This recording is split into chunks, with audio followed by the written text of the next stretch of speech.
verdad que ya la delincuencia ha perdido cualquier tipo de código, ¿no? Si es que alguna vez los tuvo, por supuesto. 3 de la tarde, 47 minutos. Lo que toca ahora es nuestro bloque económico.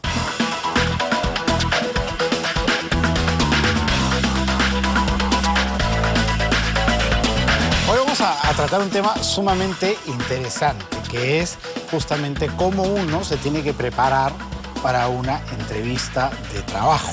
Qué es lo que debe llevar, cómo se debe vestir, qué debe hacer, cómo debe afrontar la entrevista con su interlocutor. Todo eso lo vamos a tratar con Rocío Ames, que es profesora de SAM. ¿Cómo está, Rocío? ¿Qué tal? Buenas tardes, Juan Carlos. Bienvenida nuevamente a este estudio. ¿Hay un manual que uno debe seguir, unos puntos claves cuando se va a ir a una entrevista de trabajo? Precisamente un manual no, pero sí hay códigos, sí hay una guía. Digamos que la guía es un proceso, porque una entrevista es un proceso que tiene 3 etapas. Y es lo que muchas personas a cara de una entrevista deberían tener en cuenta. La primera etapa, primero que hay objetivos. El objetivo es transmitir experiencia, mostrar que conoces el sector, y el tercero es convencer a quien te entrevista de que tú eres el mejor candidato. Entonces, en la primera etapa es todo el trabajo previo a la entrevista.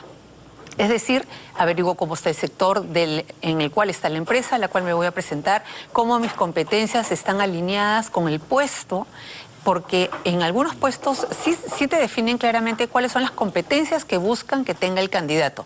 Si son las que más te definen, entonces por ahí estarías como el candidato.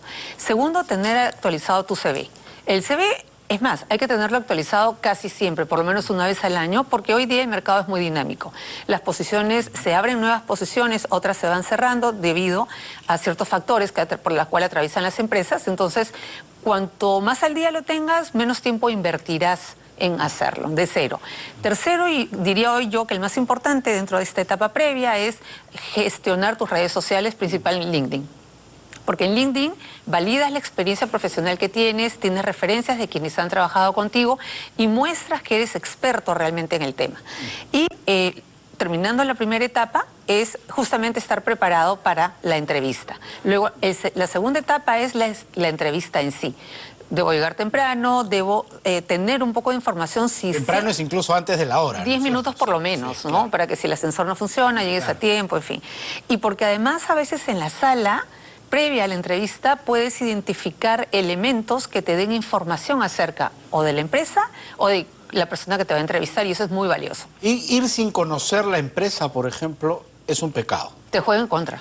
Te juega en contra porque no tienes mucho que aportar. En una entrevista, mostrar experiencia significa que vengo con una idea clara de cómo, a través de los años que tengo y los logros que he obtenido, puedo aportar a que esta empresa logre sus objetivos dentro del plan que tenga, ¿no? Entonces, y es bueno debatir eso, decírselo al interlocutor. Yo haría tal o cual cosa. Yo creo que eso es clave. Esa es clave en la tercera etapa, que es convencer de que soy el mejor candidato. Correcto. Ahí demuestro conocimiento de la empresa, que tengo una idea clara qué haría a los 90 días, en los primeros 30 o 90 días que sea contratado. El cómo te lo diré cuando me contrates, pero el qué puedo hacer sí, claro, creo que es el detonante, el elemento diferenciador que puede hacer que tú seas el personaje o la persona elegida. ¿Sin temor a que después te digan no y se queden con esas ideas que has soltado en la mesa? Para nada, porque yo creo que la experiencia no te la quita nadie. Es más, si tienes una idea, seguro vas a tener muchas más que caminen. El cómo lo implementas... Es una demostración de que sabes. Para que yo te enseñe cómo funciona esto, entonces ahí sí es valiosa mi experiencia y que me contrates. Y finalmente, la tercera etapa de este proceso es el feedback, ¿no? El saber qué pasó después de la entrevista. Antes de cerrar la entrevista, le tengo que preguntar todas aquellas dudas que tenga, curiosidades, incertidumbres, para tener tranquilidad y claridad de, en el caso de ser la persona electa, a dónde estoy llegando a trabajar. ¿Qué vas a esperar de mí? Por ejemplo, algo que nadie pregunta es, ¿y usted qué esperaría de mí como resultado para que yo pueda seguir ascendiendo dentro de la organización? ¿Qué no debiera hacer para que ustedes me despidan? Porque también es cierto que hoy en día el mercado contrata a una persona y a los 3 o 4 meses la persona está siendo desvinculada. Y dejaste un trabajo con 2 años de experiencia que probablemente, si bien no tenías un crecimiento muy claro, apostaste, que es válido, pero ten claro, ¿por qué me despediría? ¿Qué no debiera hacer? pocas personas hacen preguntas, se quedan en el gracias ¿y qué sigue? ¿Cuándo debería esperar que me llame? Porque hay tiempos. Cuando uno va a una entrevista, generalmente si está en un proceso... ¿Eso no se puede tomar como ser muy agresivo en la entrevista o no? Yo no, creo que el tono es muy importante. Una cosa es preguntar qué debiera esperar, cuándo tienen ustedes pensado tomar una decisión, porque a lo mejor esa persona está en otra entrevista, está en otro proceso, claro, pero ese es el que más le interesa. Sin embargo, también quiere ver cómo se ajustan los tiempos para tomar decisiones, ¿no? Entonces, y muestra interés. Bueno ser así de sincero, mira, sabes que yo estoy viendo otras posibilidades también y me gustaría saber cuánto tengo que esperar. Muchas veces el entrevistador te lo pregunta. ¿Está usted ahorita actualmente en algún otro proceso? Y es bueno decir sí. En dos, porque hoy en día casi no hay nada oculto.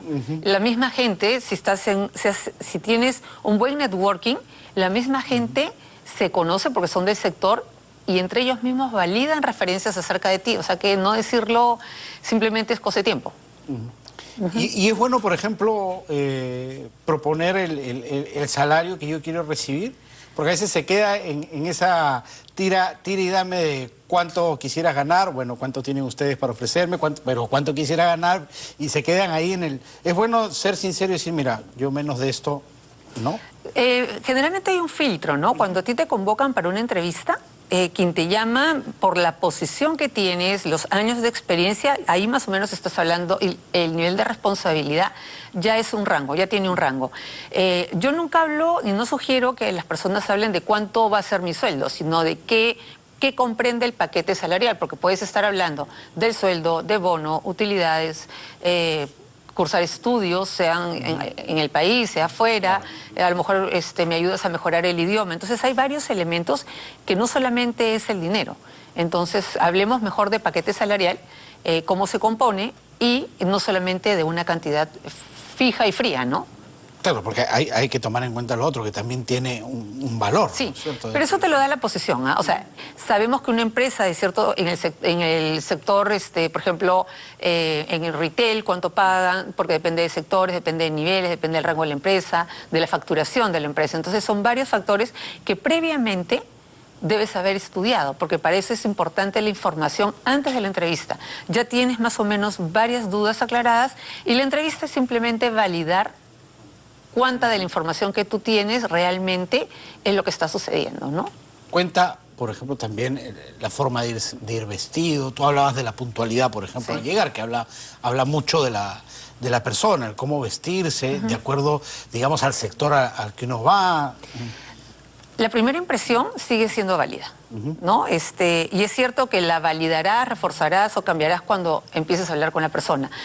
En todo caso, les sugiero a las personas que están en entrevistas, entendiendo que entrevista no solamente puede ser laboral, sino también para vender un proyecto, para generar o buscar recursos para tu emprendimiento, de que tengas en cuenta la cultura de la organización. Tú puedes ser muy flexible, pero a lo mejor la cultura de la empresa no lo es, porque tienen códigos muy estrictos en todo sentido. Entonces es bueno que los conozcas antes de ir a esta entrevista. Es parte de la tarea previa que se hace. Y finalmente el tema de la imagen, que es parte, o sea, es el componente de tu marca personal y de lo que hoy día se llama presencia ejecutiva, lo que hace es validar el profesionalismo, ¿no? Tiene que ver mucho con que lo que no debe distraer es lo que te pones. Lo que te pones debe ser el complemento de quién eres, ¿no? Entonces, por eso iré a una entrevista utilizando algo que me preocupa más que no se me vea, o el escote, o el corto de la falda, o algo, o porque me ajusta la ropa, realmente me desenfoca de lo importante que es el mensaje y lo que yo quiero que esa persona, que se quede como mensaje. Un punto importante, porque Sí. al final terminas más preocupado de lo que llevas encima, de lo que estás diciendo o te están preguntando. Hay un dicho que es, si tienes duda, no hay duda. Y a veces hay algunos tipos de preguntas capciosas en la entrevista para ponerte a prueba. ¿Cómo manejar esas situaciones? Mira, las preguntas capciosas son tradicionales, sin embargo nadie va con las respuestas, sabiendo que estas se las van a hacer. Te piden que menciones las 3 fortalezas más relevantes, las debilidades que todos tenemos, que son áreas de oportunidad, que no hay que enfocarnos en eso, pero tenemos que conocerlas. Tener claro hacia dónde camino profesionalmente, dónde se ve usted en 2 años, en 3, en 5, ¿qué haría que usted deje la empresa? ¿No? ¿por qué lo tengo que contratar? Esa es una pregunta básica. ¿Por qué lo tengo que contratar? Porque usted es el mejor candidato que el que salió. No importa quién salió, no lo vi. Claro. Importa que yo tengo lo que esta empresa necesita por justamente vi plan estratégico, sé la cultura. He buscado información fuera, eso es fundamental. Siempre conocemos o podemos tener contacto con alguien que haya trabajado en la organización o que esté actualmente familiar, conocido, compañero de alguien, cómo es la empresa por dentro. Por eso Realmente... es importante esto que hemos hablado ya en anteriores oportunidades, la red de contactos. Totalmente. La red de contactos no es para buscar trabajo, es para levantar información, para que me digas, ¿es verdad que la empresa está pensando en invertir tantos millones en la planta y por eso están abriendo 5 posiciones y van a ser 3 de ellas regionales? Porque eso es lo que yo busco. Entonces, te valida la información para tener claro que vas a tomar una decisión con la información correcta. Entonces, la red de contactos nos ayuda a eso, a conseguir información. Y de paso, sí decirle a la gente que estamos en una búsqueda, porque a lo mejor lo llaman para pedirle referencias tuyas. Entonces, y algo importante... A veces en la entrevista te las piden a ti mismo, ¿no? Por Sí, ejemplo, claro. ¿por qué saliste de tu último empleo? Y hay que decir la verdad. A ver, puedo haber discutido con mi jefe, pero decir que tenemos puntos de vista distintos o que cambió la visión acerca de cómo llevar adelante el negocio es totalmente válida. Y esa fue la razón. O sea, yo tengo una visión, tú tienes una totalmente distinta, la cual yo en realidad... a lo mejor no creo en eso, no tendría por qué apostar y es válido para quien toma la decisión, pero no hay que ocultar, ¿no? O sea, en realidad, hoy día, nuevamente, nada hay oculto. Claro. Entonces es mejor decir la verdad que te pillen una mentira. Totalmente. Perfecto, muchísimas gracias. Gracias a ti. Rocío, por haber estado aquí. Rocío Ames, profesora de SAN, ha estado con nosotros. Cerramos nuestro bloque económico.